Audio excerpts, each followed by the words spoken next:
Israel, mga sanggay, nagbitaw na po ng huling warning sa lahat ng mga nasa Gaza. At ngayon, ang Gaza, mga sanggay, ay napapalibutan na. Yan po ang ating pag-uusapan ngayon.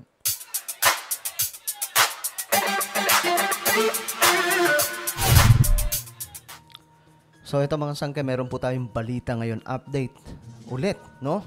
Patungkol po sa napakasikat ngayon, nakaganapan sa international, walang iba, mga sangkay, ang digmaan sa Israel. Bago tayo magsimula, mga sangkay, pakisubscribe po muna yung ating YouTube channel. Ayan po, sa ibaba ng video na to, i-check nyo na lamang. Makikita nyo po dyan yung subscribe button. Pindutin nyo lamang po, mga sangkay, then click the bell and click all. Ulitin ko, click the subscribe down below, click the bell and click all. At kung kayo ay nanonood sa Facebook, huwag nyo pong kalimutan na i-follow ang ating Facebook page. So, ito po yung balita ngayon, mga sangkay. Ang Gaza City ay pinalilibutan na raw ng Israel forces. Tingnan po natin. Papalibutan na ng mga sundalong Israeli ang buong Gaza. Pero may ibang grupo na sumasali sa gera. Nasa frontline ng balitang yan si Brian Basa. Pagputok ng araw sa Gaza, missile ang gumigising sa mga residente roon. Nabalot agad ng makakapal na usok ang langit. Hanggang sa gabi, umuulan ng tila bolang apoy sa Gaza. Grabe, no? Kasi alam nyo, mga sangkay, itong Hamas, medyo mahirap po talaga kasi ang ginawa po nila sa mga tao doon, ginawa po nilang shield. Ginawa po nilang panangga sa mga rocket ng Israel. Ang kampo po nila nasa ilalim ng lupa. Mga tunnels po yan. Para ano? Para every time na-aatake ang Israel, ang unang tatamaan yung Palestinians, yung mga inosente. Ganyan po kabrutal itong Hamas.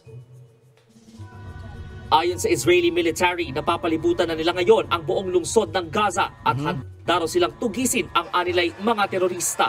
העיר עזה מכותרת. אנחנו פועלים בתוכה. Grabe, napapalibutan ng mga sangkay at ang pagkakaalam po natin, nasa more than 300,000 na mga sundalo po yan ng Israel. אנחנו מעמיקים את הלחץ על החמאס מדי שעה. Yan, mga sangkay. Yan po yung mismo yung mga tunnel. So ngayon, actual na po natin nakikita itong mga tunnel nitong Hamas. At ang pagkakaalam po natin, napakarami na pong nawasak. Naglabas din ng Israel ng video ng nasirang amusement park sa Gaza kung saan pinasabog nila ang mga tunnel na nilulusutan ng grupong Hamas. Kung sa Gaza, tila nako-corner na ang Hamas, dumaragdag sa gera ang grupong Hezbollah. Pero babala ni Israeli Prime Minister Benjamin Netanyahu laban sa Hezbollah, isang malaking pagkakamali ang sumali sa gera nila. Alam naman po natin, mga sangkay, ng Israel ay seryoso pagdating sa digmaan na ito. So itong babala sa Hezbollah, hindi po yan tamang joke time lang ng Israel. No? High-tech po yung mga gamit yan ngayon. Wala na po kasi sila sa panahon. Alam nyo yung Six-Day War ng Israel noon, matindi po yun. Pinalibutan po sila ng napakaraming mga bansa. Kaliit na bansa ng Israel na ipanalo yung digmaan na yun sa loob ng 6 na araw. At ang malupit noon, hindi pa ganyang kalalakas yung mga gamit nila. Kakaunti pa lamang yung mga tangke nila pandigma, kakaunti pa lang yung mga sundalo.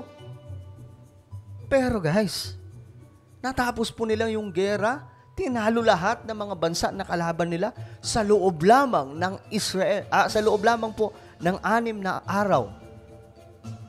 At tanging Israel lamang po ang nakagawa ng ganyan, mga sangkay. Pero bukod sa Hezbollah, isa pang nanghimasok na ang militanteng grupong Houthi sa Yemen. Katunayan, naglunsad sila ng drone missile laban sa Israel bilang suporta sa Palestine. Hindi sa Palestine, bilang suporta sa Hamas. Marami kasing nalilito talaga dyan eh. Akala ng iba, Palestine yung kalaban. No, hindi po Palestine ang kalaban. Ang kalaban po dyan, Hamas terror group. Ang dami po mga Muslim, no, na binabanatan po itong ginawa ng Hamas. Kahit mga saan kayong mga residente ng Palestine, kinukundi na po nila itong Hamas. Dahil alam nyo, wala naman talagang naitulong itong Hamas na maganda para po sa kanilang buhay dyan sa, especially sa Gaza. Kasi instead po na yung pera, yung pondo po ng Gaza, ipangtayo ng mga projects to innovate para po lumago ang buhay doon sa Gaza ng Palestinians, pinanggagawa ng kampo. At naku, ilang sako ng pera, mga sangkay, ang ginamit para po sa mga kampo nila sa ilalim ng lupa. Grabe itong ginagawa ng Hamas. Dahil naman sa tumitinding gera, nanawagan si US President Joe Biden sa Israel ng tigil putukan sa Gaza. Pero para sa Israel, walang mangyayaring ceasefire hanggat hindi pinakakawalan ang mga hostage. Babala naman ni European Commissioner for Crisis Management Yanis Lenarčič, posibleng mauwi sa ani ay apocalypse sa Gaza kung hindi magkakaroon ng tigil putukan. Sa ngayon, mahigit 10,000 na ang namatay sa Gaza, isang buwan mula nang magsimula ang bakbakan, lampas 4,000 sa kanila mga bata. Kaya si Pope Francis nanawagan ng ihinto ang bakbakan. Nakiusap din ng Santo Papa na pakawalan ang mga hostage. Aniya, palaging pagkatalo ang katumbas ng gera. Nagbabalita mula sa Frontline, Brian Basa. Okay, mga sangkay, so, alam naman po natin, hindi po talaga papayag dyan ang Israel ng ceasefire. Kasi alam po nila, mga sangkay, na hanggat nandyan po yung Hamas, walang tahimik na Israel. Kasi ang inaalala po nila dito, yung plano talaga nitong Hamas magtayo, burahin. Ang plano, ang mission or vision ng Hamas is to, indeed, not just to conquer Israel, pero para ma-wipe out. Gusto po talaga ng Hamas na ma-wipe out ang Jewish. Dahil para sa kanila, hindi tama na mabuhay ang mga Hudyo, lalong-lalo na sa lupain na yan. Wala pong pinagkaiba kay Hitler.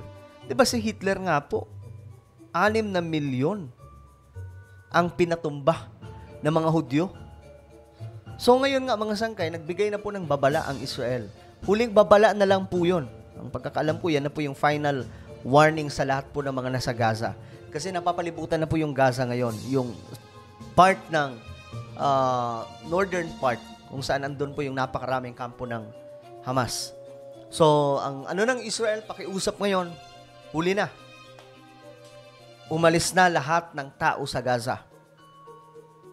Yun po yung kanilang gusto mangyari. Kasi alam nyo, bakit may mga nadadamay? Kasi nakikinig po sila sa Hamas. Sila po ay nakikinig kasi ang gusto ng Hamas, hindi, manatili kayo dito. Kung ang Hamas concerned sa Palestinians, bakit nila isusubo yung maraming Palestinians doon? Kung ang Israel pinoprotektahan yung mga yung Israeli citizens, yung mga civilian Israeli, yung Hamas hindi po. At sa totoo lang, ginawa pa nga po nilang kampo sa ilalim ng lupa para yung unang tatamaan yung mga civilian. Ganyan po kauutak itong Hamas. So may huling warning o babala ng Israel.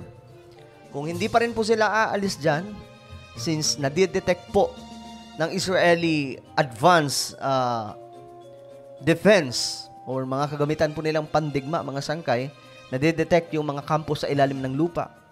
At kapag magpalipad ng rocket ng Israel, kapag may mga tao sa ibabaw, damay po talaga. Kaya much better umalis na po dyan.